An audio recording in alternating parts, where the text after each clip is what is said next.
आप देश को बांटना चाहते हैं? इस देश के अंदर अभी तक आप नफरत फैलाने का काम कर रहे थे, अब आप देश को बांटने का काम कर रहे हैं। इस देश का कल्चर रहा है, हिंदू मुसलमान मिलकर रहता है, एक दूसरों की दुकानों को पे जाता है, खरीदारी करता है। ऐसे हर मौके पर हम एक दूसरे का बढ़ के हाथ बढ़ाकर उसके एक दूसरे का सहयोग करते हैं। तो ये जो हमारी भारतीय सभ्यता है, उस भारतीय सभ्यता को क्यों छिन भिन किया जा रहा है, एक बहुत बड़ा सवाल मेरे मन में आता है। पूर्व केंद्रीय मंत्री और कांग्रेस के वरिष्ठ नेता सलमान खुर्शीद हमारे साथ है बात करने के लिए। खुर्शीद साहब, उत्तर प्रदेश में योगी सरकार ने एक फैसला लिया है और उस पर सवाल पूरे देश में उठ रहा है। हालांकि उत्तराखंड सरकार ने भी कुछ उसी तरह का फैसले का ऐलान किया है। फैसला ये कि कांवरिया यात्रा जहां जहां से गुजरेगी वहां की दुकानों में जो वहां के मालिक हैं उनका नाम लिखा जाएगा। क्या कुछ कहते हैं आप इस फैसले के बारे में, और खासकर इसलिए क्योंकि आप उत्तर प्रदेश से भी आते हैं? मुझे आश्चर्य है और इसके दो कारण हैं। जो फैसला किया गया है, जो निर्णय सुनाया गया है, उस पर हमारी पार्टी की प्रतिक्रिया स्पष्ट आ चुकी है कि ये गलत है, ये सही नहीं। लेकिन मैं ये कह रहा हूं कि आश्चर्य मुझे इस बात का है कि दुकानों पर नेम प्लेट लगाने की आवश्यकता क्या है। कांवरिये जब आते हैं तो वो तो एक जगह से चलकर दूसरी जगह पे ही जाकर सस्ताते हैं, बीच में नहीं रुकते हैं। ऐसा नहीं है कि वो शॉपिंग स्प्री पे आए हैं तो हर दुकान से कुछ लेते हुए आगे चलेंगे, ऐसा नहीं होता है। उनके लिए प्रबंध होते हैं, जगह जगह पे प्रबंध होते हैं, वहीं पर वो रुकते हैं, वहीं पे वो सस्ताते हैं, वहीं पे वो आराम करते हैं, फिर आगे चले जाते हैं। और मैंने तो ये कई दफ़ा देखा है कि जब वो आते हैं, यात्रा पर आते हैं, तो उनके लिए जहाँ उनकी सस्ताने की जगह होती है, उसमें कभी कभी वहाँ के स्थानीय लोग जो हैं प्रबंध करते हैं। और उन स्थानीय लोगों में हर धर्म के लोग होते हैं, जो सामाजिक लोग वहाँ के होते हैं, वो सब निकल कर आते हैं। और कभी कभी सियासी लोग भी निकल के आते हैं उनकी मदद करने के लिए। और उनके लिए वहाँ पर प्रबंध होता है, सोने का प्रबंध होता है, आराम करने का होता है, खाने का प्रबंध होता है, वो सब किया जाता है। तो कांवड़िये कहीं दुकान पर रुक कर कुछ खरीदेंगे, तो मुझे समझ में नहीं आ रहा कि ऐसा कुछ लोग समझ रहे हैं कि ऐसा होगा। दूसरी बात यह है कि अगर वो रुकें भी और लें भी कुछ, तो वो उनको तो दुकानदार को मुफ्त दे देना चाहिए। और मैं समझता हूं कि बहुत दुकानदार जो हैं वो ऐसी पेशकश करते हैं, वो ये कहते हैं कि नहीं, हम आपसे पैसा नहीं लेंगे। अब वो दुकानदार का धर्म क्या है, नाम क्या है, इससे कांवरिये को क्या लेना देना है, और क्यों सरकार को ये करने की आवश्यकता हुई। और सरकार अगर ये समझती है कि कोई भी धार्मिक यात्रा हो या कोई भी इवेंट हो, उसमें किसी और धर्म के व्यक्ति की पेशकश या उसका योगदान हमको नहीं करना चाहिए। जबकि हमारी सभ्यता ये है कि ऐसे हर मौके पर हम एक दूसरे का हाथ बढ़ाकर उसके एक दूसरे का सहयोग करते हैं। तो ये जो हमारी भारतीय सभ्यता है, उस भारतीय सभ्यता को क्यों छिन भिन किया जा रहा है, एक बहुत बड़ा सवाल मेरे मन में आता है।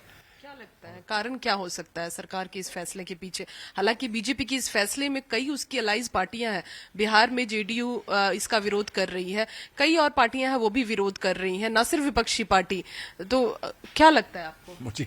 मुझे लगता है कि बीजेपी वाले बेचारे मजबूर हैं, नहीं तो बीजेपी वाले भी बहुत सारे साथी शायद इसका विरोध कर देते। और अगर वो विरोध हो रहा है तो वो सही विरोध हो रहा है।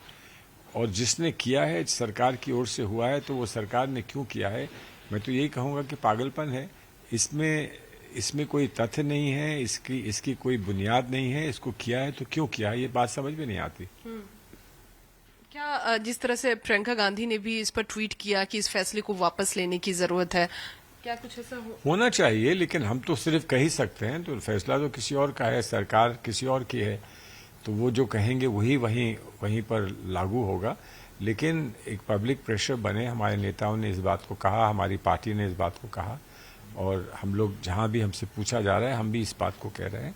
और क्योंकि ये एक धार्मिक आस्था से जुड़ी हुई बात है, तो इसको बहुत ज़्यादा राजनीतिक इसका हम रंग दे दें इसको, वो भी शायद उचित नहीं है। लेकिन हम उम्मीद करते हैं कि सरकार में जो लोग बैठे हैं, जिन्होंने ये निर्णय लिए हैं, वो जो पब्लिक ओपिनियन है उस पर ध्यान देंगे।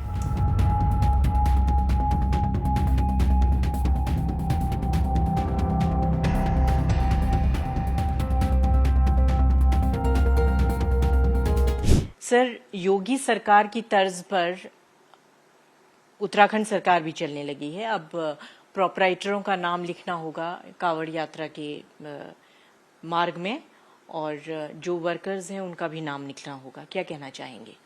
देखिए, दुर्भाग्यपूर्ण है। आप देश को बांटना चाहते हैं। इस देश के अंदर अभी तक आप नफरत फैलाने का काम कर रहे थे, अब आप देश को बांटने का काम कर रहे हैं।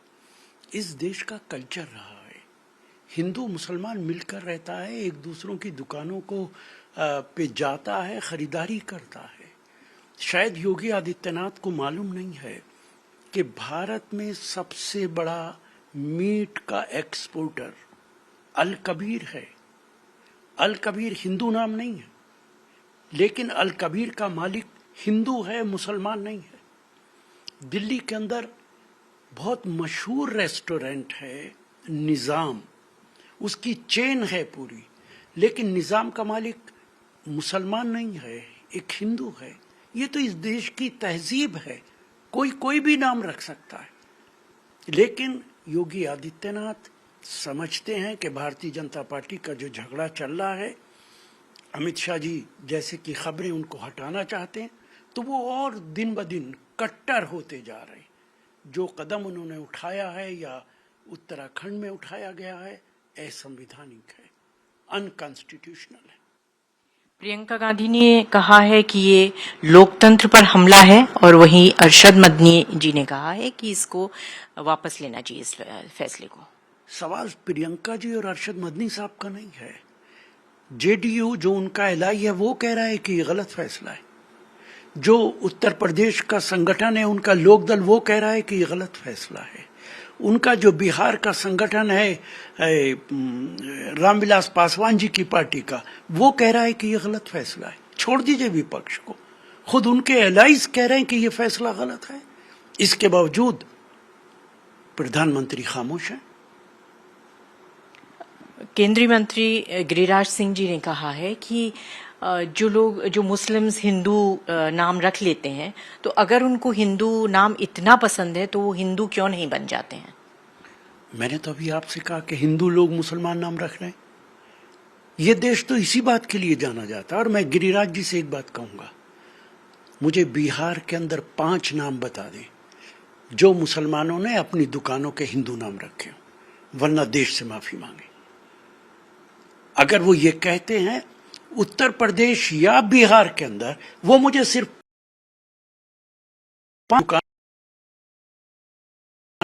गिरिराज सिंह जी के मुंह से अल्फाज नहीं निकलते, जहर उगलने का काम करते हैं। और ये पहली बार नहीं कर रहे, उन्हें तो मौका चाहिए इस तरीके की जहर से भरी हुई गुफ्तगू करने का। ये दुर्भाग्यपूर्ण है। इन्हें एहसास नहीं होता कि आप भारत देश को नफरत फैलाने का काम कर रहे हैं। क्या यही आपका देशभक्ति है?